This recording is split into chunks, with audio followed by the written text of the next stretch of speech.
जय श्री राम। भक्तों, आज का टॉपिक है लोग 84 लाख योनियों में क्यों घूमते हैं। यह संतों का प्रवचन है।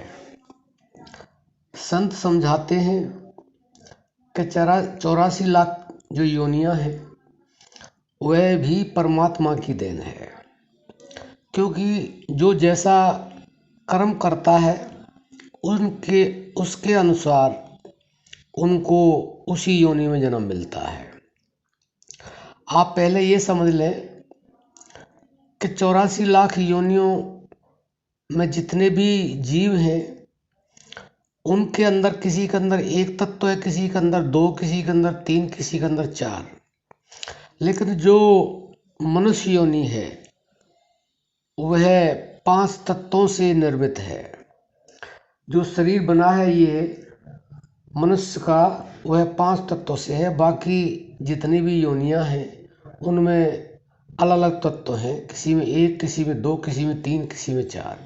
5 तत्व किसी में नहीं है, केवल और केवल मनुष्य योनि में ही ये 5 तत्व हैं। इसलिए इसको सर्वश्रेष्ठ योनि मानी गई है। अब बात आती है 84 लाख की। देखिए, जो जिस योनि में होता है उसका स्वभाव अलग अलग तरह का होता है। जिस तरह का परमात्मा ने स्वभाव दिया हुआ है, स्वभाव परमात्मा ने दिया, लेकिन वह स्वभाव बदलना बड़ा मुश्किल काम है। स्वभाव जैसे शेर होता है, गीदड़ होता है और जितने हिंसक जानवर हैं उनका जो स्वभाव है वह मारना और उनका मांस खाना, तो उनके ये स्वभाव में है। अगर उनको किसी भी तरह से मनुष्य का शरीर मिल जाता है तो उनका ऐसा ही हिंसक स्वभाव होता है और वह छूटता नहीं। लेकिन जो हिंसक पशु होते हैं, मारते हैं, खाते हैं और उनको पता ही नहीं होता है, क्योंकि उनका स्वभाव इस तरह का है। अब प्रश्न ये आता है कि अगर मनुष्य योनि मिल गई किसी तरह से तो स्वभाव कैसे बदला जाए। बंधुओं, स्वभाव बदलना बड़ा मुश्किल काम है। ऐसे समझे कि 99% तो स्वभाव बदला नहीं जा सकता, लेकिन 1% जो स्वभाव बदलता है वह मनुष्य का किस तरह से बदलता है। यह प्रश्न बहुत ही अच्छा है और इस प्रश्न को अपने जीवन में उतारना भी चाहिए। स्वभाव जो बदलता है केवल सतगुरु की शरण से मिलता है, संतों की शरण से मिलता है, संतों के प्रवचन सुनने से मिलता है। जो लगातार मनुष्य योनि में बुरा कर्म करते हैं, अच्छा कर्म करते ही नहीं, जिनको संतों की वाणी अच्छी लगती नहीं, धार्मिक प्रवृत्ति के वो हैं ही नहीं, क्योंकि पीछे से वो हिंसक हैं, तो उनका स्वभाव कैसे बदलेगा। वह बदलेगा संतों की संगति से, सतगुरु से, क्योंकि बार बार उनके पास जो सात्विक विचार हैं वह बार बार सुनेगा तो उसके अंदर वह विचार जाएंगे, और जो विचार जाएंगे तो धीरे धीरे उन विचारों से उसके जो कुविचार हैं, जो उसका गलत स्वभाव है, वह धीरे धीरे चेंज होगा। लेकिन आजकल क्या करते हैं, लोग चाहते हैं कि हम में एकदम बदलाव आ जाए। एकदम बदलाव नहीं आएगा। तो बंधुओं, आपको यह समझ लेना चाहिए आप किस प्रवृत्ति के हैं, आप स्वयं जान सकते हैं। किसी के अंदर दया नहीं है, किसी के अंदर भाव नहीं है, किसी के अंदर पूजा पाठ के लिए कोई अंदर विचार ही नहीं है, धार्मिक पुस्तकें पढ़ना अच्छा नहीं लगता है और संतों के साथ बैठना, उनकी बातें अच्छी नहीं लगती हैं। तो यह समझ लेना चाहिए कि हम हिंसक प्रवृत्ति के 84 लाख से आए हुए जीव हैं। हमारा कल्याण नहीं होगा। अगर इस तरह के जो जीव हैं वे अपना कल्याण करना चाहते हैं, अपने स्वभाव को बदलना चाहते हैं, तो उनको संतों की संगति करनी होगी, उनको धार्मिक पुस्तकें पढ़नी होंगी, उनको ज़्यादा से ज़्यादा पूजा पाठ करना होगा और राजी से नहीं, ज़बरदस्ती से करना होगा। क्योंकि मन जिस चीज़ को पकड़ लेता है उसको जल्दी से छोड़ता नहीं, अच्छी हो या बुरी हो।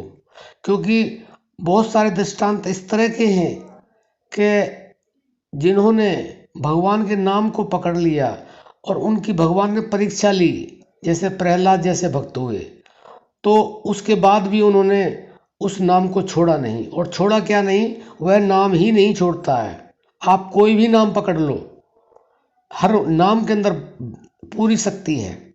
बस आपका विश्वास होना चाहिए, आपका भाव होना चाहिए, आपके अंदर श्रद्धा होनी चाहिए। तो बंधुओं, 84 लाख इसीलिए घूमना पड़ता है कि हमें अपने स्वभाव को बदलने के लिए कोई सद्गुरु मिलता नहीं है। और सद्गुरु की अगर तलाश करें तो तलाश करने से, ढूंढने से, तो कितने ही जीवों ने, भक्तों ने, इंसानों ने, मनुष्यों ने, व्यक्तियों ने भगवान को पाया।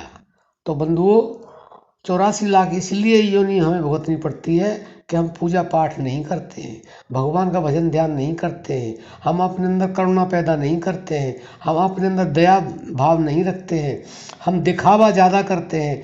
जो आप ऊपर से हैं, आप अंदर से उससे ज़्यादा निर्मल होने चाहिए। और ज़्यादा निर्मल कब होगे आप? ज़्यादा निर्मल तब होगे जब आप भगवान की भक्ति करोगे, राम नाम जप करोगे, तभी आपका मन निर्मल होगा, तो आप अंदर से निर्मल होंगे। तो बंधुओं, आप ज़्यादा से ज़्यादा भगवान से जुड़ें। और भगवान से आप तभी जुड़ सकते हैं, जो भगवान से जुड़ा हुआ होगा उसके साथ में आप रहेंगे, उसकी बातें सुनेंगे, उससे उपदेश प्राप्त करेंगे। जिस तरह से वो भजन ध्यान सुमरन करते हैं, पूजा पाठ करते हैं, उस तरह से आप करेंगे और लगातार करेंगे, तो ऐसी बात नहीं है कि आप भी अपने स्वभाव को बदल सकते हैं, आप हिंसक प्रवृत्ति से बदल सकते हैं, आप चोरी जारी से अलग रह सकते हैं। बाकी बंधुओं, यह मनुष्य शरीर केवल और केवल मिला ही इसलिए है। अगर आपके स्वभाव में ये सब चीज़ें नहीं है, तो आप कोई इस तरह के सद्गुरु, कोई भक्त, कोई संत, कोई साधक ऐसे तलाश करें, उनकी वाणी को ज़्यादा से ज़्यादा सुने, अपने जीवन में उतारें, तो आपका जीवन कल्याण में होगा, आपका मन निर्मल होगा। और ये जो 84 लाख योनि है, इनमें आपको भ्रमण कर जो आपका हो रहा है वह होना बंद हो जाएगा और आप हमेशा के लिए आनंद की स्थिति में आ जाएंगे। आप इस बात को समझ लें, आप जान लें। नहीं तो 84 लाख योनियों में क्या क्या होता है, मनुष्य योनि में ही आप समझ लो क्या क्या होता है। मनुष्य योनि पा करके भी कभी तन का दर्द है, कभी मन का दर्द है, कभी धन का दर्द है, कितनी बेचैनी है, कितनी अशांति है। तो बंधुओं, इसलिए आप जो है आज से नहीं, अभी से इस काम को शुरू कर दें। अच्छी अच्छी पुस्तकें पढ़ें, अच्छे अच्छे लोगों से व्यवहार करें, अच्छा लोगों का मान सम्मान करें और अपने अंदर ऐसी जागृति लाएं ताकि आपके अंदर भक्ति का प्राकट्य हो, आपके अंदर संतों के लिए सद्भावना हो। और भक्तों आप जो ना ये भी समझ लें कि जो संत होते हैं वह इसीलिए आते हैं और यही समझाते हैं और उपदेश देते हैं, और उपदेश में यही बताते हैं कि आप इस तरह से राम नाम जप करो, भजन करो, कीर्तन करो, पूजा पाठ करो, इसी में ज़्यादा समय आपका मन लगा रहेगा तो आपकी 84 लाख योनि छूट जाएगी। नहीं तो बंधुओं, 84 लाख से छुटकारा पाना बड़ा मुश्किल है। ये आपको मौका मिला है, इस मौके को गंवाओ नहीं। और 84 में दोबारा जाने के लिए बिल्कुल भी तैयार न रहें। 84 लाख को हमेशा के लिए समाप्त कर दें। हमारी तो यही विनती है, हमारी अर्जी है, आपकी मर्जी है। अब हम अपनी वाणी को विश्राम देते हैं। जय श्री राम।